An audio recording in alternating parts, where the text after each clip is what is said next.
Chapter 2. It was the planting season, and the first rains were soon to come. On all their farming land, the men of Japhur had piled tall stacks of dry weeds and set them afire so that the light wind would nourish the soil by scattering the ashes. And the women in their rice fields were already planting green shoots in the mud. While she was recovering from childbirth, Binta's rice plot had been attended by Grandma Yaisa, but now Binta was ready to resume her duties. With Kunta cradled across her back in a cotton sling, she walked with the other women, some of them, including her friend Genke Ture, carrying their own newborns, along with the bundles they all balanced on their heads, to the dugout canoes on the bank of the village Bolong, one of the many tributary canals that came twisting inland from the Gambia River, known as the Kambi Bolongo. The canoes went skimming down the Bolong with 5 or 6 women in each one, straining against their short, broad paddles. Each time Binta bent forward to dip and pull, she felt Kunta's warm softness pressing against her back. The air was heavy with the deep, musky fragrance of the mangroves, and with the perfumes of other plants and trees that grew thickly on both sides of the Bolong. Alarmed by the passing canoes, huge families of baboons, roused from sleep, began bellowing, springing about and shaking palm tree fronds. Wild pigs grunted and snorted, running to hide themselves among the weeds and bushes. Covering the muddy banks, thousands of pelicans, cranes, egrets, herons, storks, gulls, terns, and spoonbills interrupted their breakfast feeding to watch nervously as the canoes glided by. Some of the smaller birds took to the air, ringdoves, skimmers, rails, darters, and kingfishers, circling with shrill cues until the intruders had passed.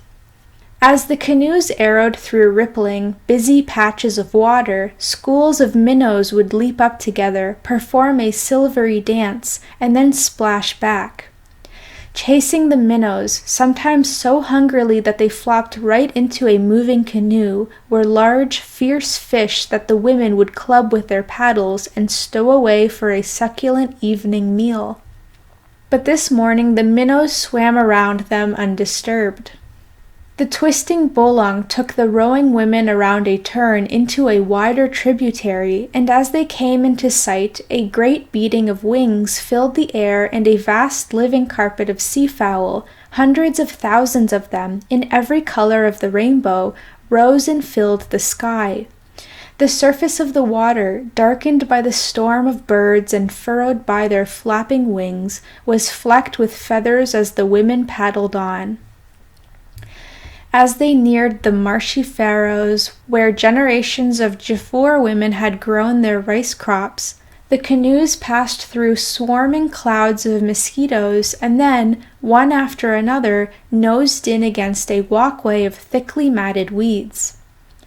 The weeds bounded and identified each woman's plot, where by now the emerald shoots of young rice stood a hand's height above the water's surface. Since the size of each woman's plot was decided each year by Japhur's council of elders, according to how many mouths each woman had to feed with rice, Binta's plot was still a small one. Balancing herself carefully as she stepped from the canoe with her new baby, Binta took a few steps and then stopped short, looking with surprise and delight at a tiny thatch-roofed bamboo hut on stilts. While she was in labor, Omoro had come here and built it as a shelter for their son. Typical of men, he had said nothing about it. Nursing the baby, then nestling him inside her shelter, Binta changed into the working clothes she had brought in the bundle on her head, and waded out to work. Bending nearly double in the water, she pulled up by the roots the young weeds that, left alone, would outgrow and choke the rice crop. And whenever Kunta cried, Binta waded out, dripping water, to nurse him again in the shadow of his shelter. Little Kunta basked thus every day in his mother's tenderness. Back in her hut each evening, after cooking and serving Omoro's dinner, Binta would soften her baby's skin by greasing him from head to toe with shea tree butter, and then more often than not, she would carry him proudly across the village to the hut of Grandma Yesa, who would bestow upon the baby still more cluckings and kissings. And both of them would set little Kunta to whimpering in irritation with the repeated pressings of his little head, nose, ears, and lips to shape them correctly. Sometimes Omoro would take his son away from the women and carry the blanketed bundle to his own hut. Husbands always resided separately from their wives, where he would let the child's eyes and fingers explore such attractive objects as the Safi charms at the head of Omoro's bed, placed there to ward off evil spirits. Anything colorful intrigued little Kunta, especially his father's leather huntsman bag, nearly covered by now with cowrie shells, each for an animal that Omoro had personally brought in as food for the village. And Kunta cooed over the long curved bow and quiver of arrows hanging nearby. Omoro smiled when a tiny hand reached out and grasped the dark, slender spear whose shaft was polished from so much use. He let Kunta touch everything except the prayer rug, which was sacred to its owner, and alone together in his hut, Omoro would talk to Kunta of the fine and brave deeds his son would do when he grew up. Finally, he would return Kunta to Binta's hut for the next nursing. Wherever he was, Kunta was happy most of the time, and he always fell asleep either with Binta rocking him on her lap or bending over him on her bed, singing softly such a lullaby as, "My smiling child, named for a noble ancestor, great hunter or warrior you will be one day, which will give your papa pride, but always I will remember you thus."